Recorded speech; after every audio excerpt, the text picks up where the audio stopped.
For Creamer Media's Polity, I'm Sashni Mudli. Researcher and analyst Professor Raymond Sapner joins me to discuss universities' crisis and dialogue. Welcome, Professor. Thank you very much. In your article, you expressed the fear that some of which you said may be overtaken by events. Do you think that your arguments stand? Well, I think the basic arguments that are put across remain valid in that there were general principles about how one should conduct oneself, whether one should use violence, building alliances, things like that. But a lot of things have happened since then. And what is a problem in terms of making an assessment is that the media are focusing, someone else noted this, on Wits University and UCT. So we know a little bit about CPUT, Cape Peninsula University of Technology, a little bit about University of the Western Cape, and a little bit about Pretoria and UJ. But we don't know about TUT, NWU, occasionally we hear about Free State. And the impression that I'm getting is that what has happened since then is that you have on the one side government, which is, in my view, not engaging really. It comes to a position. It doesn't really try to listen to the students and try to win them over. You have the universities who are in a cash bind. Some universities are better able to overcome this than others, but some universities will almost have to close down if they were to forfeit the possibility of having fees. It seems that government subsidy has gone from 50% of the income of the universities to about 30-something percent, 39, 35, I'm not sure. So government's contribution has decreased. And when you are at NWU or TUT, you don't have the alumni that a place like UCT or WITS has, who you can call on. You have convocations at these places. I don't know if you even have a convocation at NWU, for example, but you have a convocation at the old white universities, which has big business people, big donors, judges, people like that, and they have a sentimental attachment to these universities, and they've actually been making contributions. They leave endowments in their wills and things like that. So you have that problem. The universities has very limited amount they can do. On the side of the students, what I think is emerging, in my opinion, is that they're not really very politically experienced. I understand that they don't want to talk to the older generation and all that sort of story, but the older generation, if they can find ones who are like-minded in some respects, then they can get some advice, and they can also meet the government on a basis and meet the university on a basis where they have parents with them, they have former students with them, etc., etc. Now, they've tended not to do that, although this week I understand at WITS that there were elders who went there, former student leaders, some priests and bishops and other people.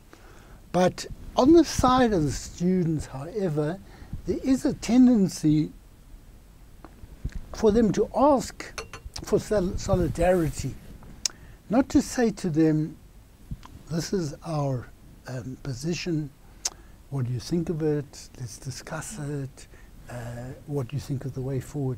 They want like an unconditional, my impression is it's an unconditional type of support. Now, when you want someone to ally with you, you sometimes have to have a give and take process whereby you negotiate the basis on which people support you. And my impression, how I may be wrong, but this is what I've heard from people who went to some of these meetings, is that the students' leadership, including ones that are supposedly less radical, like the SOCs, tend to want support on the basis of what they put forward, and they're not open to discussion about it. For example, if you make a certain demand, is that money available at the moment? If it's not available, what do you do? Now, I was just looking on Twitter, and there was an SOC statement just before they're going to have a General Assembly at Wits University today, where they want to emerge with a consensus. And the first demand of the Wits SOC is that university management agrees with the student to shut down until the government agrees on fees for all now. Now that's a sort of complete absolutist position. There are other parts that follow it that seem to me to be phased.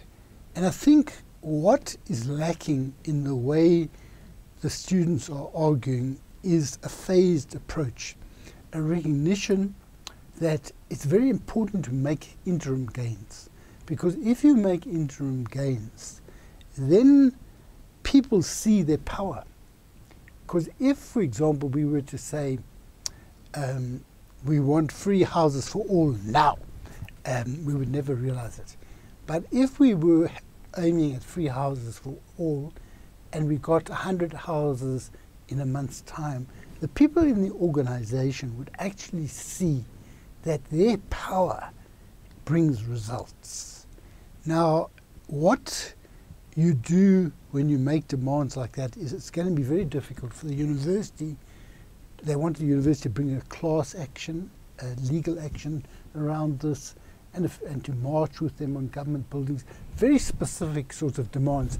Now, it may be that some of these things have been negotiated with the university, but if that were the case, the way one would do it is before the General Assembly, you would put out a joint statement of the university management, SOCs, and whoever else. You see, there's a whole lot of people who are outside SOC. We don't know. They may have even more far-reaching demands.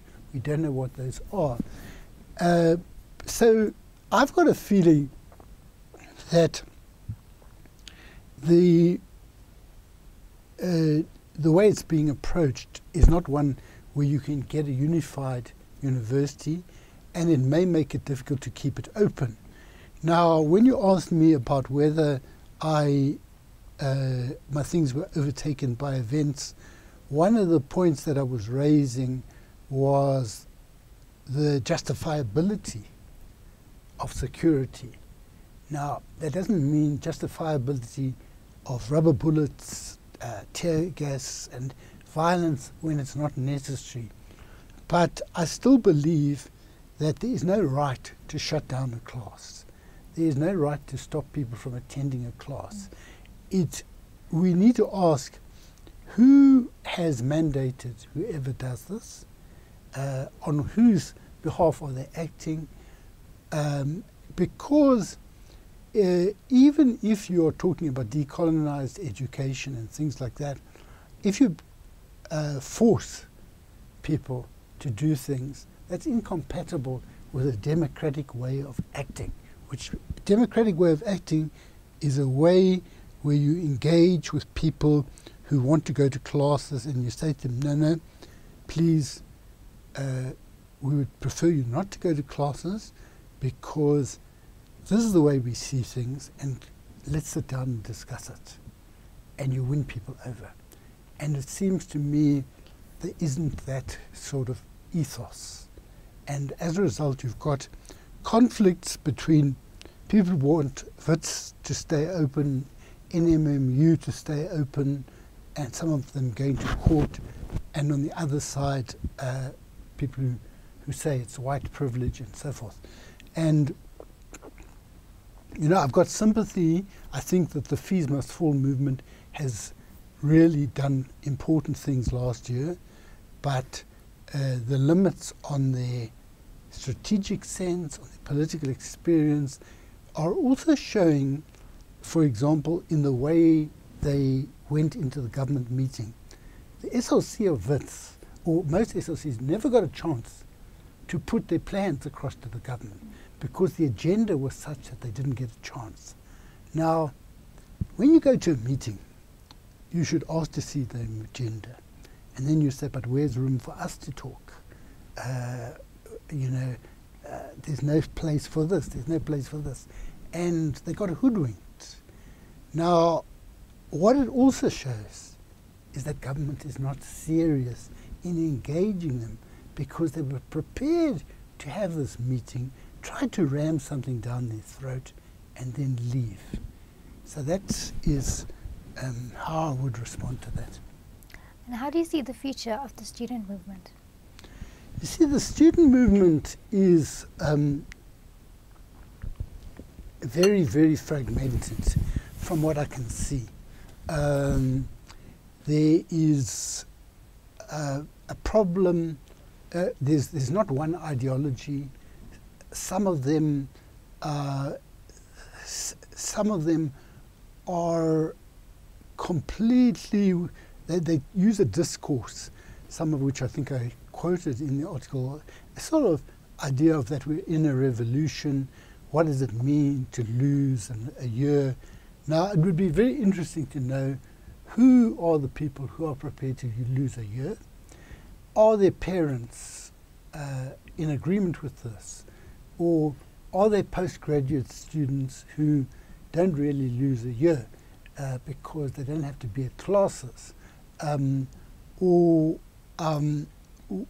What is the actual situation of these students? What is the internal economic differentiation between the students? How does that correlate with their willingness to lose a year? I mean, what they call the missing middle, so-called, those are families that have struggled to put their children into universities. What do they actually feel about it? Also, I think you have got ideological differences because of the role of political parties and things like that. But what I think is the main thing is that the students have not got allies. Whatever they're doing, even internally, you have not got a unified leadership. You've got people there who are representative, who have been elected to positions. You've got other people who, I don't know on what basis they are called leaders, who they account to. You don't have organizational structures.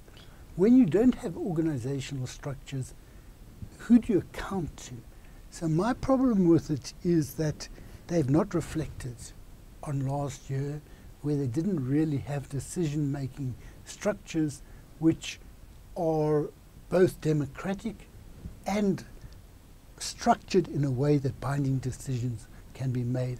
Unless you do that, you risk forcing things down some people's throats. Thank you, Professor. That was Professor Raymond Suttner speaking to Creamer Media's Polity about universities' crisis and dialogue.